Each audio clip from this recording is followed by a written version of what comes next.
7장 11절에서 17절 말씀, 누가복음 7장 11절에서 17절 말씀. 제가 가진 성경책으로는 신약 101페이지입니다. 제가 한 절 읽고 여러분이 한 절 읽도록 하겠습니다. 그 후에 예수께서 나인이라는 성으로 가실새 제자와 많은 무리가 동행하더니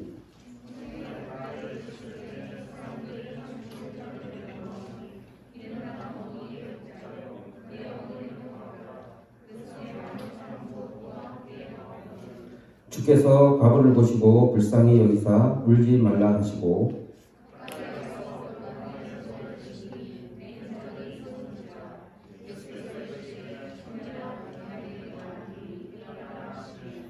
죽었던 자가 일어나 앉고 말도 하거늘 예수께서 그를 어머니에게 주시니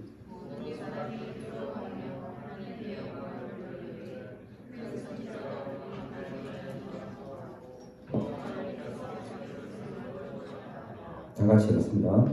예수께 대한 이 소문이 온 유대와 사방에 두루 퍼집니다. 아멘.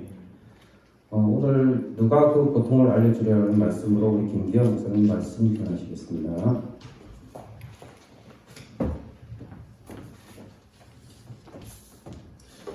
여러분 반갑습니다. 네, 반갑습니다 하면은 반갑습니다라고 얘기하는 거예요. 자, 다시 한번 반갑습니다. 네, 고맙습니다. 네, 우리 옆에 있는 사람들하고 한번 인사를 할까요? 옆에 있는 친구 얼굴을 보면서 다 뭘 하나씩 쓰고 있어서 얼굴이 잘 보이진 않지만 그리고 멀찍이 보이지만 우리 한번 인사하겠습니다. 이렇게 인사하겠습니다. 살아있나?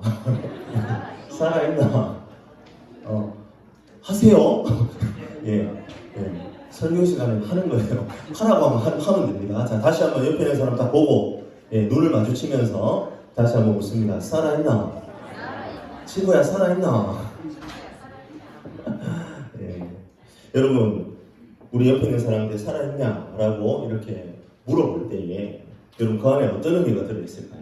여러분 진짜 생사가 구분이 잘 안 돼서 죽었는지 살았는지 확인해 보려고 그거 묻는 사람 있을까요?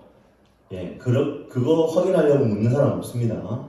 자, 그렇다면 여기에서 살아있나? 이 질문의 의미는 뭡니까? 야, 너 괜찮냐? 너 사는데 요즘 지장 없냐? 요즘 살아가는데 좀 괜찮니? 그런 질문의 뜻이 들어있겠지요. 그리고 또 이런 의미도 들어있지 않을까요? 여러분, 살아있냐? 라고 질문을 해야 될 만큼, 안부를 물어야 될 만큼 우리의 삶이 어떻다는 거죠? 살기 힘들다 라는 그런 뜻도 포함이 되어 있을 것 같습니다. 수시로 생사를 확인해야 할 만큼 참 힘들다. 그런 의미가 여기에 포함되어 있는 거죠. 살아있나? 여러분 다시 한번 긍휼의 눈빛을 담아서 옆에 있는 우리 친구들하고 한번 인사 다시 한번 합시다. 내가 이렇게 지금 세 번째 얘기하는데도 아주 초지일관으로 좌로나 우로나 치우치지 않고 저만 째려보고 있는 친구들이 있습니다. 자, 옆에 있는 사람하고 눈빛 한번 교환해 보세요. 옆에 한번 보세요. 앞에 있는 사람하고 그럼 지민 한번 봐봐. 뒤에 있는 안 움직여. 목에 깁스를 했나 봐. 다시 한번 안부를 전해봅시다. 살아있나? 살아있나? 우리 서울교회 고등부는 주님 안에서 살아있는 귀한 공동체가 되길 주님의 이름으로 간절히 축복합니다. 오늘 우리가 말씀을 보니까요, 가장 큰 고통에 빠져있는 한 여인이 있습니다. 이 여인의 이름이 나오진 않습니다. 하지만 나인성 과부라고만 나오네요. 본문에는 나인이라는 성읍이 나오죠. 이 성읍을 중심으로 두 행렬이 만나고 있는 것을 보게 됩니다. 하나의 행렬은 예수를 따르는 제자들의 행렬입니다. 또 다른 행렬은 뭡니까? 장래 행렬이죠. 여러분, 예수님을 따르는 제자들의 모습을 색깔로 표현해 본다면 연두색, 노란색 같은 생명이 가득한 색깔이겠죠. 이 제자들은 예수님께서 로마를 몰아내고 이스라엘 백성들을 해방시킬 꿈에 부풀어 있습니다. 그 과정에서 민족의 지도자가 될 예수님의 오른팔은 누구고 왼팔은 누구고 내가 왼팔이 될 거야, 내가 오른팔이 될 거야, 그런 식으로 막 이야기하면서 여기까지 쫓아왔습니다. 굉장히 기뻐하고 자랑스럽기도 하고 소란스러운 행렬, 그것이 바로 예수님을 따르는 제자들의 행렬입니다. 이와는 대조적으로 나인성이라는 과부의, 나인성에 사는 과부의 죽은 아들의 장례 행렬이 등장하죠. 죽은 아들을 메고 나오는 장례 행렬입니다. 이 행렬의 색깔은 어떨까요? 회색 또는 검은색 같은 여러분 무채색의 행렬입니다. 행렬의 중심은 하나뿐인 아들을 잃은 과부이지요. 남편도 없이 아들 하나 있었는데 그 아들마저 이제는 죽고 없습니다. 예수님 당시에는요, 여러분 이 이스라엘이 여성이 혼자서 경제적인 생활을 감당하는 것은요 불가능한 사회예요. 이 여인은 이제 젊은 외아들 하나만 잃은 것이 아닙니다. 이제 아들만 잃은 것이 아니라 이 여인은 자신의 전부를 잃어버린 것이죠. 이 여인은 직업도 다른 가족도 없이 아들 하나뿐이었습니다.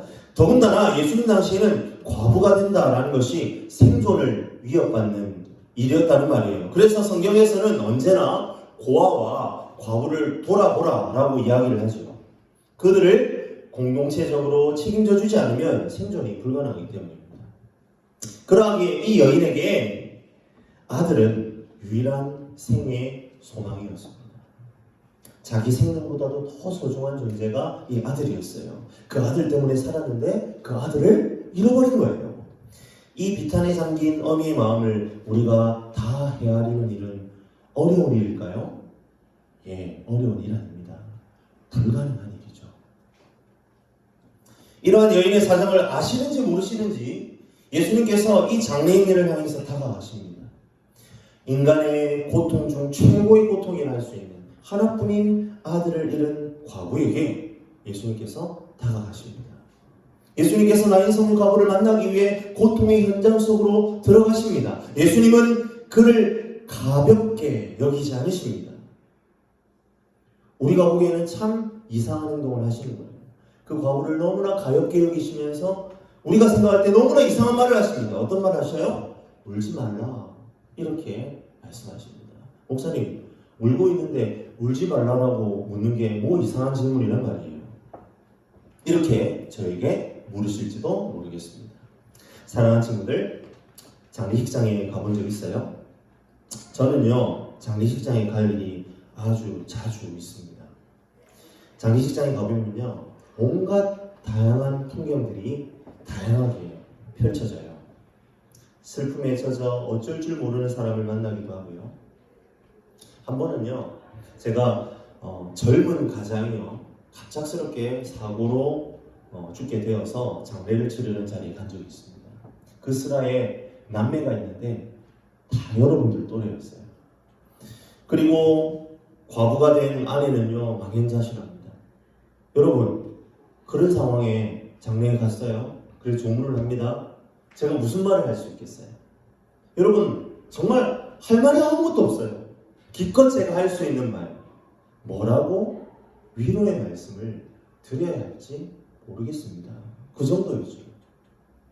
그런데 예수님의 모습을 보세요. 그런 상황에서 울지 말랍니다.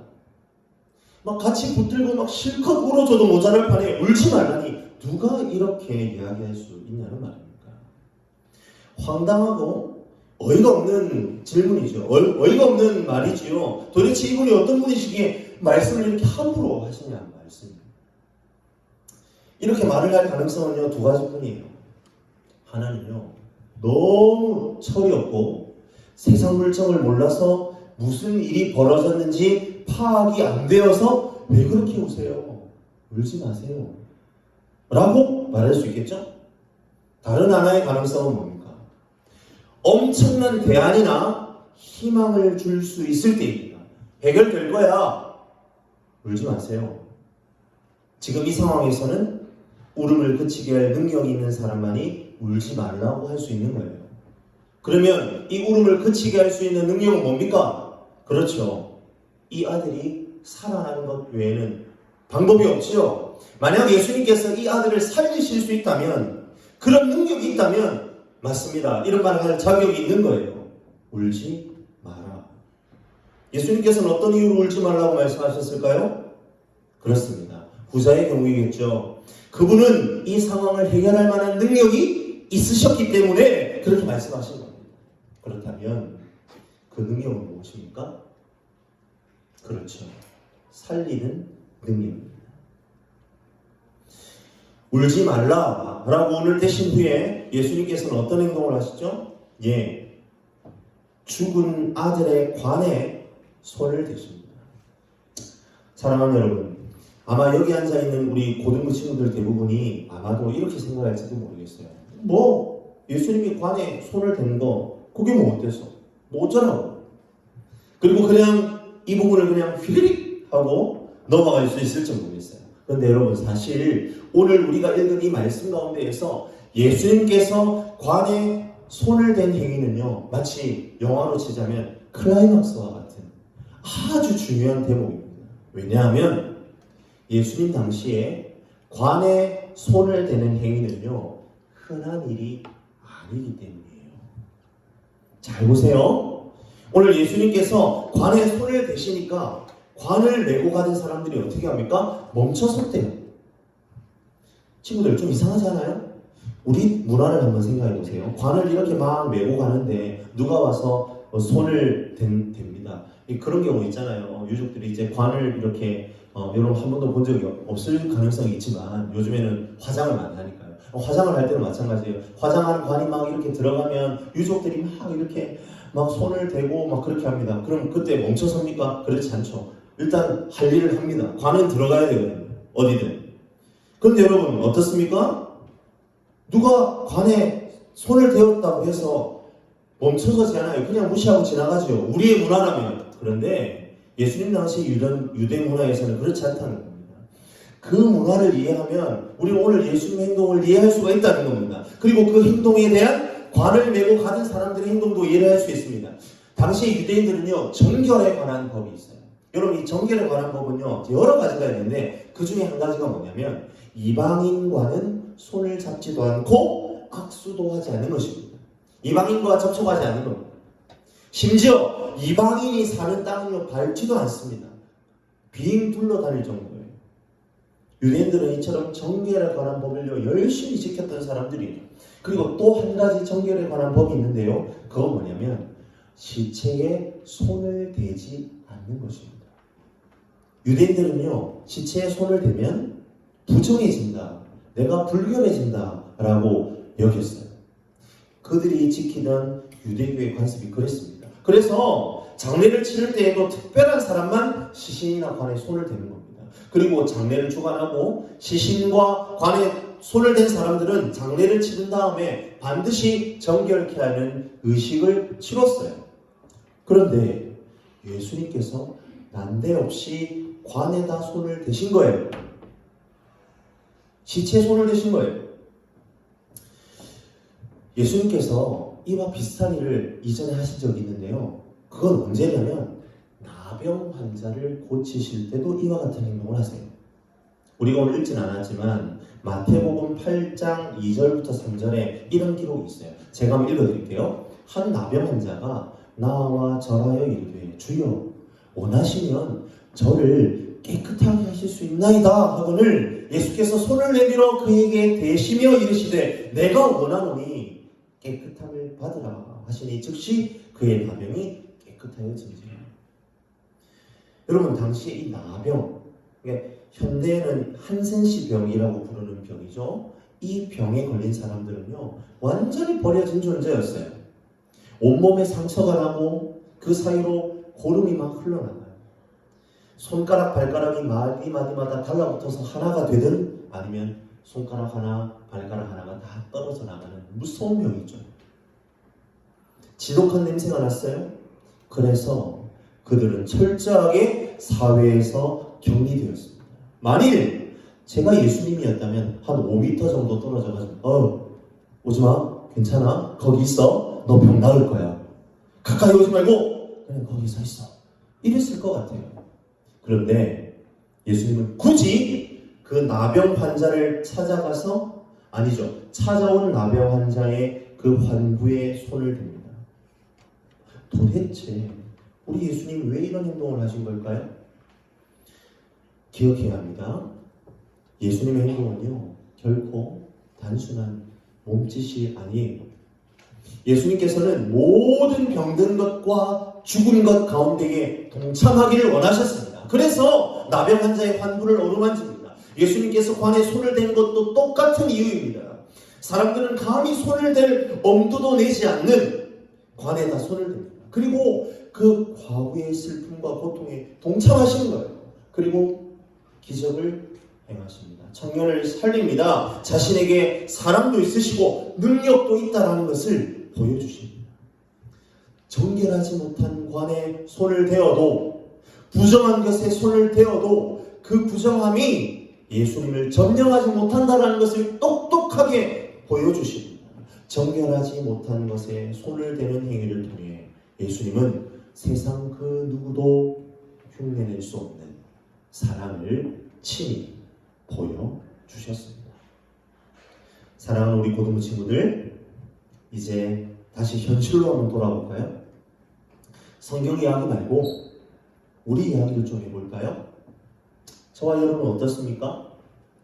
고통 중에 있습니까? 만약 고통 가운데 있다면 여러분들에게 한번 묻고 싶어요. 그 고통의 크기를 누가 정하는 거예요? 누군가에 의해 그 고통의 수치가 정해질 수 있나요?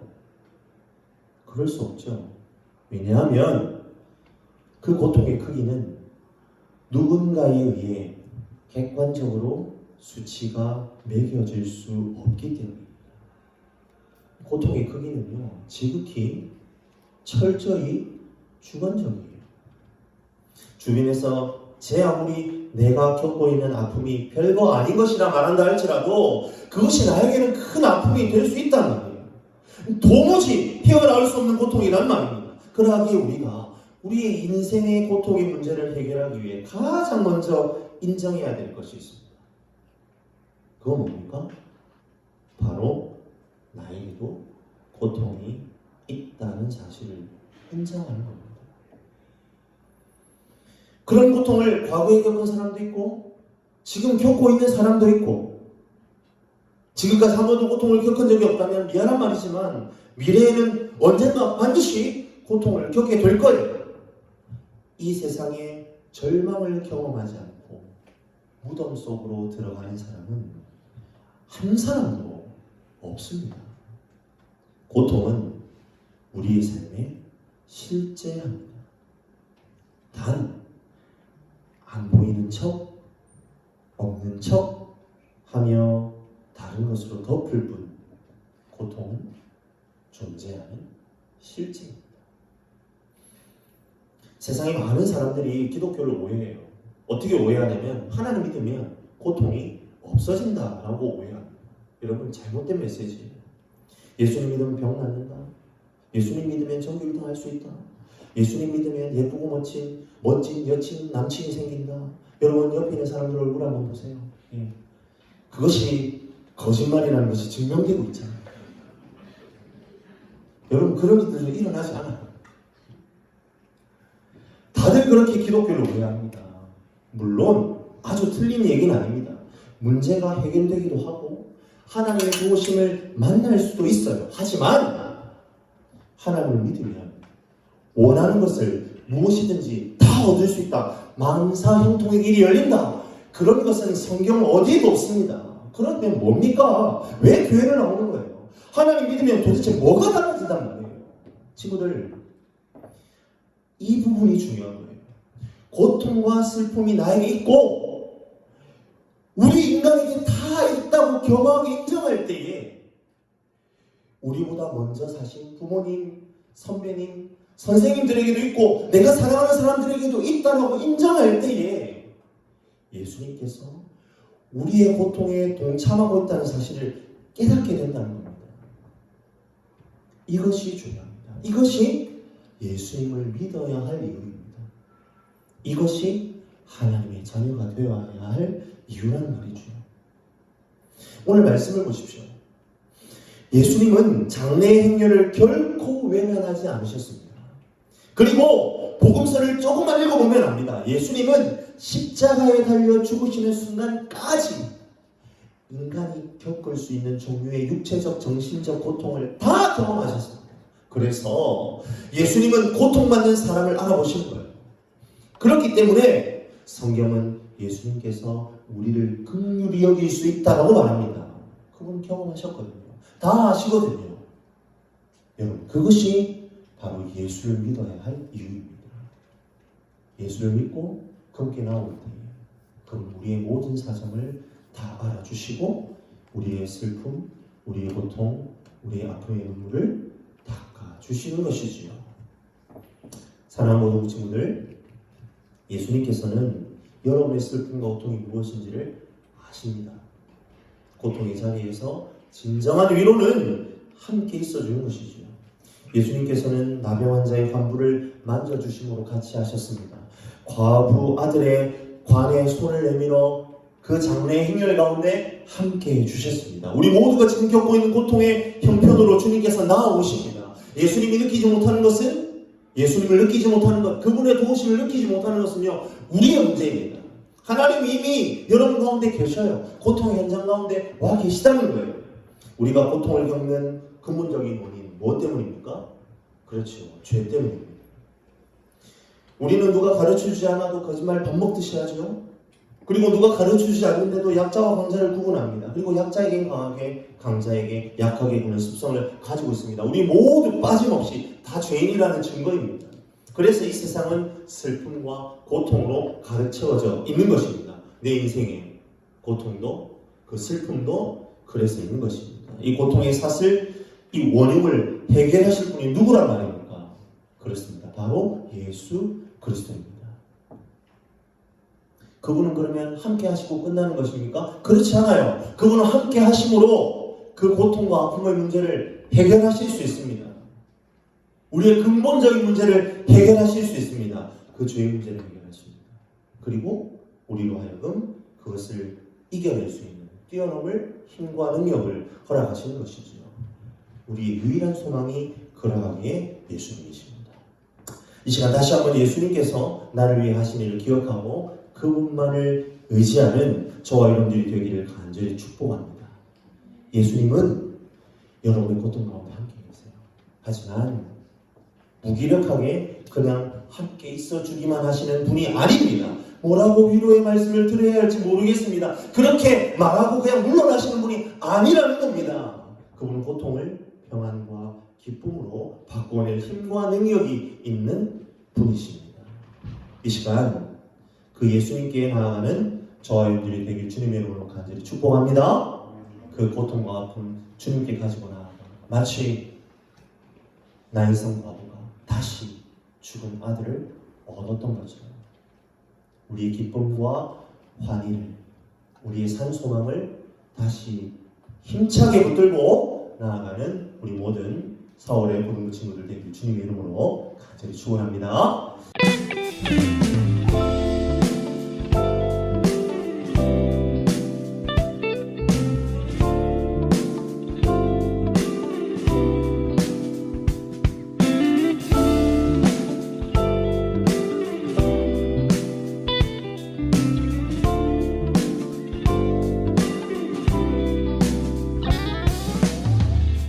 가진 것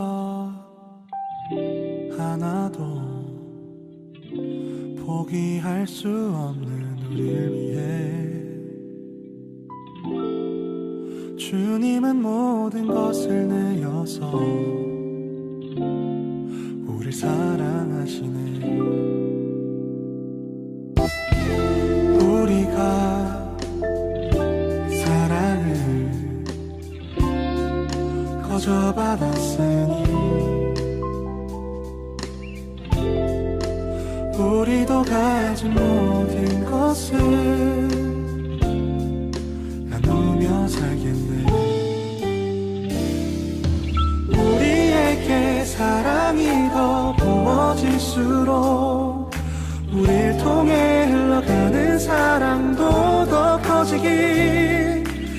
아버지의 사랑을 비추는 거울이 되어 세상 가운데 소망을 보여주는 사람이 되길.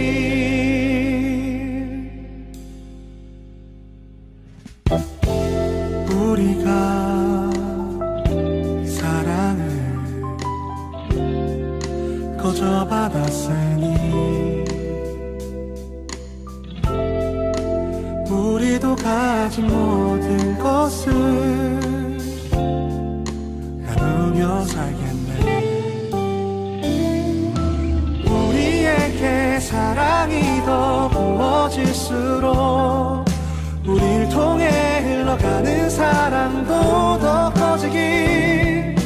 아버지의 사랑을 비추는 거울이 되어 세상 가운데 소망을 보여주는 사람이 되길. 우리에게 사랑이 더 부어질수록 우릴 통해 흘러가는 사랑도 더 커지길. 아버지의 사랑을 비추는 거울이 되어 세상 가운데 소망을 보여주는 사람이